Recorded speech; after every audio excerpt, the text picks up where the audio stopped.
A very good evening to all of you, my dear kids. I am Manisha Das on behalf of eTuition family. Welcome you all to today's class. Let me remind you that our eTuition family is providing quality education for a better tomorrow. So don't forget to be a part of our eTuition family. So my dear class 9 students, today we are at the part 4 of our lesson Natural Resources, and in today's part we will be discussing all the NCERT question answers. So let's get started. So the first question in your book is, why is the atmosphere essential for life? It's very easy, because for life oxygen is essential, right? So many gases are there, those are present in atmosphere.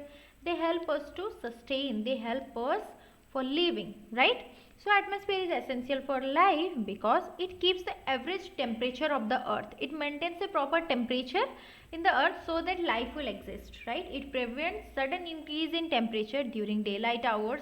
It contains all the important gases which are required for us, like the oxygen, which help us in respiration, carbon dioxide, which help the plant in photosynthesis process, nitrogen, okay, for providing inert atmosphere and making proteins, right? And the stratosphere region, that is 16 to 23 kilometer of the from the surface of the earth, this contains a thick layer of ozone which protect us from the UV radiation of our sun. Okay, if these radiations will reach our earth, what will happen? Yes, it may cause cancer to us, it may be harmful for our eyes, it may be harmful for plants, right? Okay. Now, why is water essential for life? Same thing only. See, everything, all the cellular processes takes place in water medium, right?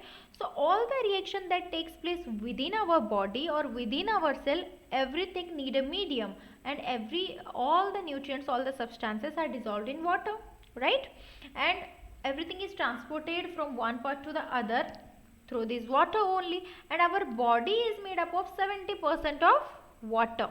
Okay, and it helps in the digestion of food, absorption of nutrients, and in the making to carrying the nutrients in the blood. So organisms need water for maintaining its body, right? It helps in maintaining the body temperature also.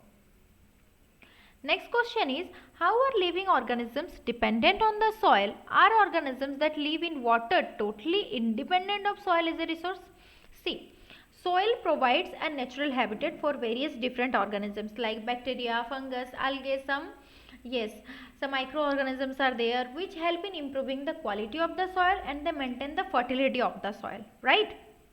And number of insects also, animals like rats, rabbits, they also build their home in the soil, right? And earthworms perform all their activities in the soil. They maintain fertility also, as their excreta is rich in nitrogen.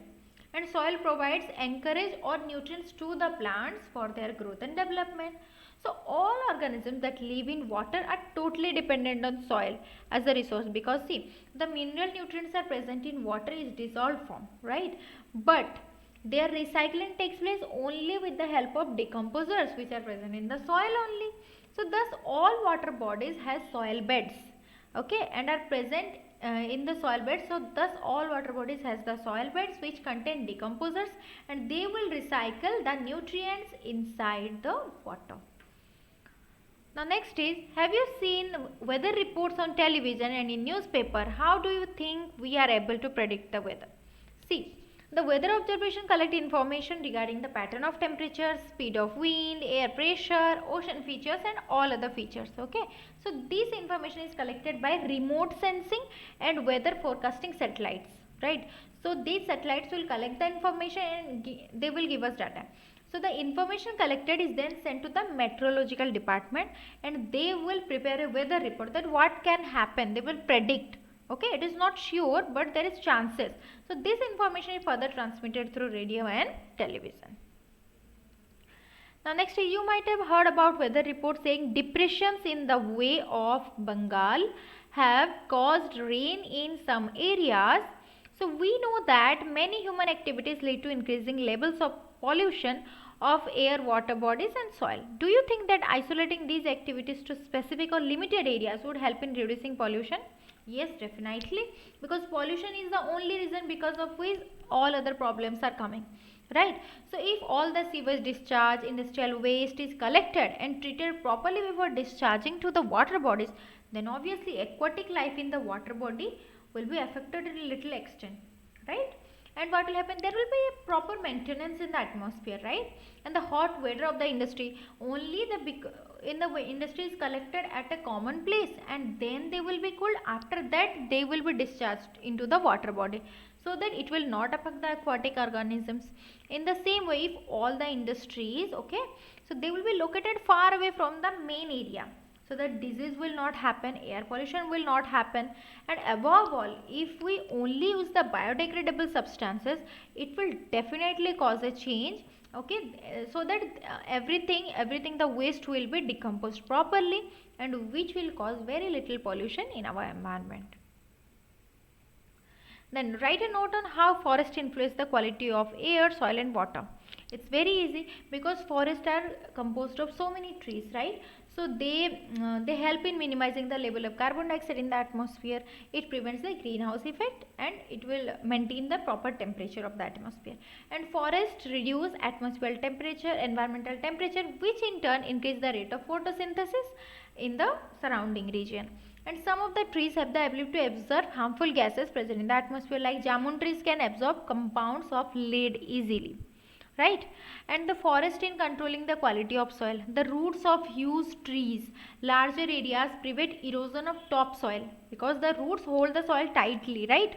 And forests also regulate biochemical cycles, okay, which are responsible for cycling of nutrients, making them available for the plants in the soil.